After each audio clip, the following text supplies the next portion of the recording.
Hallelujah, hallelujah, hallelujah, hallelujah, hallelujah, hallelujah, hallelujah, hallelujah, hallelujah. ঈশ্বরের প্রশংসা। আজকে আমি ঈশ্বরের বাক্য থেকে আলোচনা করব হালেলুয়া কথার মানে কি। আমরা অনেকেই আছি যারা এই হালেলুয়া কথার মানে জানি না। অনেকেই কমেন্ট বক্সে আমাকে লেখেন এবং জানতে চান যে হালেলুয়া কথার মানে কি। আমরা অনেকেই আছি, এমনকি অনেক খ্রিস্টান আছে, অনেক বিশ্বাসী আছে তারা হালেলুয়া কথার মানে জানেন না। আর যদি আপনি হালেলুয়া কথার মানে না জানেন, তার অর্থ যদি না জানেন, তাহলে সত্যি আপনি ঈশ্বরের প্রশংসা করতে পারবেন না, ঈশ্বরের প্রশংসা করতে পারবেন না। তো আজকে আমি আলোচনা করব এই হালেলুয়া কথার মানে কি। তো এই সময় আমি আমার সমস্ত বন্ধুদেরকে প্রভু যিশু নামে আরেকটি বার আমি স্বাগত জানাই। ঈশ্বরের অনুগ্রহ আশীর্বাদ আপনার জীবনকে পরিপূর্ণ করুক প্রভু যিশুর নামে। তো চলুন আমরা আজকের এই সময় হালেলুয়া কথার মানে কি এই বিষয়টি নিয়ে আমরা আলোচনা শুরু করি। পুরাতন নিয়মের লেখকেরা তিনটে মূল শব্দ ব্যবহার করে ইসরায়েলদেরকে ঈশ্বরের প্রশংসা করতে আহ্বান জানিয়েছেন। আর এই তিনটে মূল শব্দ পুরাতন নিয়ম লেখা হয়েছে হিব্রু ভাষাতে, আর নতুন নিয়ম লেখা হয়েছে গ্রিক ভাষাতে। আরেকটা ভাষাতে বাইবেল লেখা হয়েছে, সেটা হচ্ছে অরামাইক ভাষা। তো মূল যে হিব্রু শব্দ, তিনটে হিব্রু শব্দকে ব্যবহার করা হয়েছে ঈশ্বরের প্রশংসা করার জন্য। এক নম্বর হচ্ছে বারাক। বারাক মানে হচ্ছে ঈশ্বরের প্রশংসা হোক। দ্বিতীয় যেটা হচ্ছে সেটা হচ্ছে ইয়াদা। ইয়াদা কথার মানে হচ্ছে ঈশ্বরকে ধন্যবাদ দাও। তোমার সমস্ত কিছু, যা কিছু তুমি ঈশ্বরের কাছ থেকে পেয়েছো, সব কিছুর জন্য তুমি ঈশ্বরকে ধন্যবাদ দাও। আর তিন নম্বর যেটা হচ্ছে হালেলুয়া। এই হালেলুয়া শব্দটা এসছে হিব্রু শব্দ হাল্লাল থেকে এসেছে হালেলুয়া। আর এই হালেলুয়া শব্দটাও একটা হিব্রু শব্দ, এটা এসেছে হাল্লাল শব্দ থেকে। আর এই হালেলুয়া কথার মানে হচ্ছে ঈশ্বরের প্রশংসা হোক বা ঈশ্বরের প্রশংসা করো।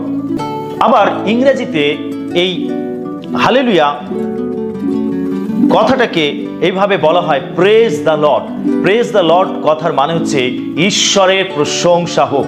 আর এই হালেলুয়াটাকেই ইংলিশে বলা হয় প্রেজ দ্য লর্ড, মানে হচ্ছে ঈশ্বরের প্রশংসা করো। যদি আপনি গীত সংগীতা পাঠ করেন, 150টা গীত বাইবেলে লেখা রয়েছে। আর গীত মানে হচ্ছে গান, আর এই গানগুলো করা হয় ঈশ্বরের উদ্দেশ্যে। যে সমস্ত ঈশ্বরের ভক্তরা তারা গীত লিখেছেন, অধিকাংশ গীত দাউদ লিখেছেন। আর দাউদ তিনি একজন প্রকৃত আরাধনাকারী ব্যক্তি ছিলেন এবং ঈশ্বরের মনের মতো লোক ছিলেন।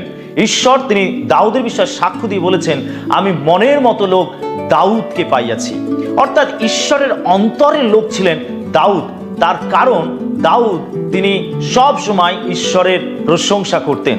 আর তাই 150টা গীতের মধ্যে অধিকাংশ গীতই দাউদ লিখেছেন। আর এই 150টা গীতের মধ্যে 10টা গীতকে বলা হয় হালেলুয়া গীত। 106, 111 থেকে 113, 135 এবং 146 থেকে 150, এই গীতগুলো মোট 10টা গীতকে বলা হয় হালেলুয়া গীত। তার কারণ যদি আপনি 106 গীতের এক পদটা দেখেন, 111, 112, 113 তার প্রথম পদগুলো দেখেন, এবং 135-এর প্রথম পদ দেখেন, এবং 146 থেকে 150 এই গীতগুলোর যদি প্রথম পদগুলো দেখেন, আর এই পদগুলো এইভাবে শুরু হয়েছে, ঈশ্বরের প্রশংসা করো, সদাপ্রভুর প্রশংসা করো। আর এই আদেশ করে এই গীতগুলো শুরু হয়েছে, বা ঈশ্বরকে প্রশংসা দিয়ে এই গীতগুলো শুরু হয়েছে। আর সেই জন্য এই 10টা গীতকে বলা হয় হালেলুয়া গীত। আর হালেলুয়া কথার মানে হচ্ছে ঈশ্বরের প্রশংসা করো। নতুন নিয়মে এই হালেলুয়া শব্দটাকে বলা হয়েছে আল্লেলুইয়া, আল্লেলুইয়া। হালেলুইয়া আর আলেলুইয়া মোটামুটি একই শব্দ, কিন্তু একটু পার্থক্য হয়েছে। যদি আপনি ইংলিশ বাইবেল থেকে যদি আপনি কিং জেমস ভার্সন দেখেন, আপনি প্রকাশিত বাক্য 19 অধ্যায় আপনি 1 থেকে 6 পদ পর্যন্ত পড়েন, সেইখানে মোট 4 বার এই হালেলুয়া শব্দটাকে উল্লেখ করা হয়েছে। আমি এই অংশটা পাঠ করতে চাই, এটা একটা গুরুত্বপূর্ণ অংশ, আর আমি সেই জন্য এই অংশটা আমি পাঠ করতে চাই। প্রকাশিত বাক্য তার 19 অধ্যায় আমি পড়ছি 1 থেকে 6 পদ। আর আমি বিশ্বাস করি এই জায়গাটা পাঠ করলে আমাদের বুঝতে সুবিধে হবে। এটা স্বর্গরাজ্যের একটা দর্শন যোহন তিনি দেখেছিলেন। আর তিনি কি দর্শন দেখেছিলেন? স্বর্গের মহিমাকে তিনি দর্শন করেছিলেন। আর তিনি কি দেখেছিলেন, কি দর্শন পেয়েছিলেন, আমরা সেই বিষয়টা এখানে দেখব। এখানে লেখা রয়েছে রাজাধিরাজ যিশুর বিজয় যাত্রা। এই সকলের পরে আমি যেন স্বর্গস্থিত বৃহৎ লোকারণ্যের মহারব শুনিলাম, তাহারা বলিতেছে হালেলুইয়া, পরিত্রাণ ও প্রতাপ ও পরাক্রম আমাদের ঈশ্বরেরই। এখানে যোহন তিনি স্বর্গের দর্শন লাভ করছে, তিনি দেখছেন, বলছেন যে স্বর্গে এক বৃহৎ লোকারণ্য, এক বৃহৎ লোকারণ্য, অসংখ্য মানুষ স্বর্গেতে, আর তারা সকলে বলছে, কি বলছে? হালেলুইয়া। আমি এখানে বলতে চাই, অনেকে আছে যারা হালেলুইয়া শব্দটাকে পছন্দ করেন না। কারণ আমি যখন আমাদের দেশে, যখন প্রথম আমাদের গ্রামে, আমার জন্মস্থানে, যখন সেখানে প্রথম আমি ঈশ্বরের পরিচর্যার কাজ শুরু করি যিশুকে জানার পরে, আর যখন এই হালেলুইয়া শব্দ ব্যবহার করে ঈশ্বরকে প্রশংসা করা হতো, তখন অনেক লোকেরা যারা খ্রিস্টান, কিন্তু তারা এই হালেলুয়ার মানে জানতো না।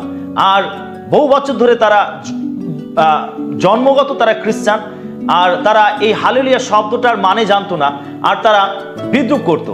তারা আমাদেরকে দেখে বলতো এ হালেলুয়া দল যাচ্ছে, এ হালেলুয়া পার্টি যাচ্ছে, আর এইভাবে তারা বিদ্রুপ করতো। এখন অনেকে করে, তারা মেনে নিতে পারে না। তার কারণ তারা বাইবেল পড়ে না বা ঈশ্বরের বাক্যকে জানে না। কিন্তু আমরা এই স্বর্গেতে দেখতে পাই যে অসংখ্য লোক, আর তারা হালেলুয়া ধ্বনিতে ঈশ্বরের প্রশংসা করছে। যদি আপনি হালেলুয়া শব্দটাকে ঘৃণা করেন, যদি এই হালেলুয়া শব্দটাকে পছন্দ না করেন, তাহলে আপনি স্বর্গেতে গিয়ে কি করবেন? কি করবেন সেখানে? আমার হাসি লাগে তাদের এই সমস্ত মনোভাব দেখলে।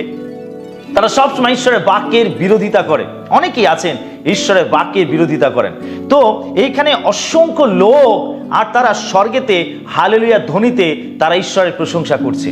তো আমরা যখন স্বর্গেতে যাব, তখন আমাদেরকেও এই হালেলুয়া ধ্বনিতে ঈশ্বরের প্রশংসা করতে হবে। তো তখন কি করবেন? তখন আপনি বলবেন যে আমি হালেলুয়া শব্দটাকে পছন্দ করি না, আমি সেই জন্য হালেলুয়া কথাটাকে আমি উচ্চারণ করব না, হালেলুয়া শব্দটাকে আমি ব্যবহার করব না, আমি বলবো না, আমি এটাকে অপছন্দ করি, আমি এটাকে ঘৃণা করি। সেদিন তাহলে আপনাকে স্বর্গের বাইরে দাঁড়িয়ে থাকতে হবে, আপনার জন্য স্বর্গের স্থান হবে না। কারণ এখানে লেখা রয়েছে স্বর্গস্থিত বৃহৎ লোকারণ্যের মহারব শুনিলাম, তাহারা বলিতেছে হালেলুইয়া, পরিত্রাণ ও প্রতাপ ও পরাক্রম আমাদের ঈশ্বরেরই। তারপর 3 পদ লেখা রয়েছে, পরে তাহারা দ্বিতীয়বার কহিল হালেলুইয়া, আর যুগ পর্যায়ে যুগে যুগে সেই বেশ্যার ধুম উঠিতেছে। 4 পদে লেখা রয়েছে, পরে সেই 24 জন প্রাচীন ও 4 প্রাণী প্রণিপাত করিয়া সিংহাসনে উপবিষ্ট ঈশ্বরের ভজনা করিলেন, কহিলেন আমেন, হালেলুইয়া।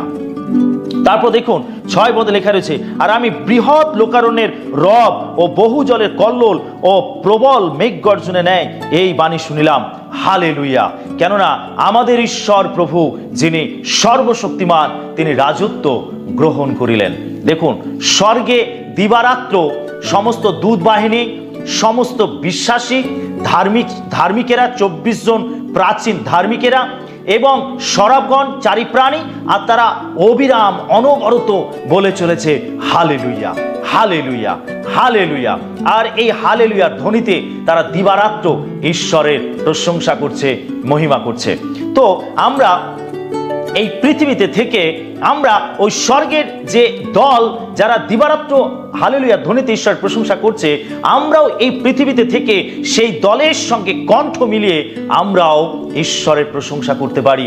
এই হালেলুয়া শব্দটাকে ব্যবহার করে আমরা ঈশ্বরের প্রশংসা করতে পারি। হালেলুয়া কথার মানে হচ্ছে ঈশ্বরের প্রশংসা হোক। এইখানে প্রকাশিত বাক্য 19 অধ্যায় যদি আপনি কিং জেমস ভার্সন দেখেন, ইংলিশ ভার্সন যদি আপনি দেখেন, আর সেইখানে এই হালেলুয়া কথাটাকে আলেলুয়া উল্লেখ করা রয়েছে বা লেখা রয়েছে, মানে এটা একই। বাংলায় লেখা রয়েছে হালেলুয়া, আর ইংরেজিতে কিং জেমস ভার্সনে লেখা রয়েছে আলেলুয়া, আর অন্যান্য ভার্সনেও হালেলুয়া শব্দটাকে ব্যবহার করা হয়েছে। হালেলুয়া মানে হচ্ছে ঈশ্বরের প্রশংসা হোক। সমস্ত মহিমা, সমস্ত গৌরব, সমস্ত প্রতাপ আমাদের ঈশ্বরের, তিনি তা পাওয়ার যোগ্য। আর হালেলুয়া ধ্বনিতে ঈশ্বরকে এইভাবে প্রশংসা করা হচ্ছে। তো যারা ঈশ্বরের প্রশংসা করতে চান, আপনাকে অবশ্যই এই হালেলুয়া শব্দটিকে ব্যবহার করে ঈশ্বরের প্রশংসা করতে হবে। আমরা কখন এই হালেলুয়া শব্দ ব্যবহার করে ঈশ্বরের প্রশংসা করতে পারি? প্রধানত উপাসনার একটা মূল উপাদান হলো আরাধনা। যখন আমরা আরাধনা করি, আরাধনা করার সময় এই হালেলুয়া শব্দটাকে ব্যবহার করে আমরা ঈশ্বরের প্রশংসা করতে পারি। যখন বাদ্যযন্ত্র বাজিয়ে গানের মাধ্যমে করতালি দিয়ে আমরা উচ্চস্বরে হালেলুয়া শব্দটাকে ব্যবহার করে ঈশ্বরের প্রশংসা করতে পারি। ব্যক্তিগতভাবে আমরা এই হালেলুয়া শব্দটাকে ব্যবহার করেও ঈশ্বরের প্রশংসা করতে পারি। মনে মনেও আমরা এই হালেলুয়া শব্দটাকে ব্যবহার করে ঈশ্বরের প্রশংসা করতে পারি। প্রার্থনার সময়ও আমরা ঈশ্বরের প্রশংসা করতে পারি। প্রেরিত পৌল তিনি 1 করিন্থীয় 14 অধ্যায় তিনি বলছেন যে আমি বুদ্ধিতেও প্রার্থনা করব এবং আত্মাতেও প্রার্থনা করব। 1 করিন্থীয় তার 14 অধ্যায় প্রেরিত পৌল তিনি বলছেন 15 পদে, আমি আত্মাতে প্রার্থনা করিব, বুদ্ধিতে প্রার্থনা করিব, আত্মাতে গান করিব, বুদ্ধিতেও গান করিব। অর্থাৎ যখন আপনি ব্যক্তিগত প্রার্থনা করেন বা আপনি মণ্ডলীর মধ্যে প্রার্থনা করেন, বিশ্বাসীদের সঙ্গে মিলিত হয়ে প্রার্থনা করেন, আপনি এই সময়ও আপনি হালেলুয়া শব্দটিকে ব্যবহার করে আপনি আত্মাতে ঈশ্বরকে ধন্যবাদ দিতে পারেন, তাকে আরাধনা দিতে পারেন, বা আপনি প্রার্থনাতেও এই শব্দটিকে ব্যবহার করে ঈশ্বরের প্রশংসা করতে পারেন। যখন খুশি আপনি এই হালেলুয়া শব্দটিকে ব্যবহার করে ঈশ্বরের প্রশংসা করতে পারেন। আর এটার মধ্যে একটা শক্তি আছে, একটা পরাক্রম আছে। যখন আমরা এই হালেলুয়ার ধ্বনিতে ঈশ্বরের প্রশংসা করি, আর তখন সত্যি এই ঈশ্বরের উপস্থিতিকে আমরা উপলব্ধি করতে পারি। আর এই শব্দটা যখন আমরা উচ্চারণ করি, তখন নরকের রাজ্য থরথর করে কাঁপতে থাকে, শয়তান দুষ্ট আত্মা তারা থরথর করে কাঁপতে থাকে।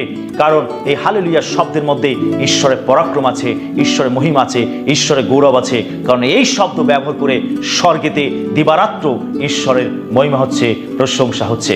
তাই এই পৃথিবীতে থেকেও আমরাও এই শব্দটিকে ব্যবহার করে ঈশ্বরের প্রশংসা এবং ঈশ্বরের মহিমা করতে পারি। তাই আপনি ভয় পাবেন না, লজ্জা পাবেন না, দ্বিধাবোধ করবেন না। আপনি পুরাতন যা কিছু বিষয় আছে সেগুলোকে ঝেড়ে ফেলুন, আর আপনি ঈশ্বরের বাক্যকে বিশ্বাস করুন এবং ঈশ্বরের বাক্য মতো আপনার আরাধনাশীল জীবনকে আপনি গড়ে তুলুন এবং ঈশ্বরের তুষ্টিজনক আরাধনা আপনি করুন, যেন ঈশ্বর আপনার আরাধনা দ্বারা যেন সন্তুষ্ট হতে পারেন, খুশি হতে পারেন। আরাধনা ঈশ্বরকে আকর্ষিত করে নিয়ে আসে।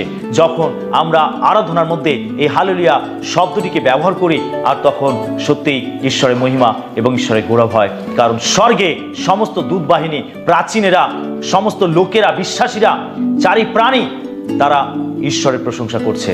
তো আমরাও এই পৃথিবীতে থেকেও আমরাও ঈশ্বরের প্রশংসা করতে পারি। তাই হালেলুয়া শব্দটিকে আপনার আরাধনার মধ্যে ব্যবহার করুন, গানের মধ্যে ব্যবহার করুন, প্রার্থনার মধ্যে ব্যবহার করুন, উপাসনার মধ্যে ব্যবহার করুন। যে ঘৃণা করে সে করুক, কিন্তু আপনি করুন। যদি আপনি ঘৃণা করে থাকেন, যদি আপনি পছন্দ না করে থাকেন, আপনার মনকে পরিবর্তন করুন, ঈশ্বরের বাক্য মতো আপনি জীবনযাপন করতে শুরু করুন। কারণ যদি আপনি এই হালেলুয়া শব্দটিকে অপছন্দ করেন, ঘৃণা করেন, তাহলে জানবেন আপনি স্বর্গেতে ঈশ্বরের আরাধনা করতে পারবেন না, বা স্বর্গেতে আপনার কোনো স্থান হবে না। কারণ যদি স্বর্গের সমস্ত বাহিনী ঈশ্বরের আরাধনা করছি হালেলুয়া ধ্বনিতে, তাহলে আমি আপনি অপছন্দ করার কে? আমার আপনার কি অধিকার রয়েছে এই শব্দটাকে ঘৃণা করার? যদি আপনি করেন তাহলে ঈশ্বরের প্রশংসাকে আপনি তুচ্ছ করছেন, ঈশ্বরের প্রশংসাকে আপনি হেয় জ্ঞান করছেন, আর এটার জন্য আপনি ঈশ্বরের উপস্থিতি থেকে বঞ্চিত হবেন। শয়তান সে এই হালেলুয়া শব্দটাকে ঘৃণা করে, অপছন্দ করে। আর যদি আপনি এই হালেলুয়া শব্দটিকে অপছন্দ করেন তাহলে আপনি স্বর্গের লোক না নরকের লোক, আপনি এটা নিজে যাচাই করুন, বিচার করুন। ঈশ্বর আপনাকে আশীর্বাদ করুন। ঈশ্বর আমাদের জীবনে আশ্চর্য কাজ করুন, পরিবর্তন নিয়ে আসুন, যেন আমরা ঈশ্বরের বাক্যেতে চলতে পারি। তো হালেলুয়া কথার মান হচ্ছে ঈশ্বরের প্রশংসা হোক, ঈশ্বরের মহিমা হোক।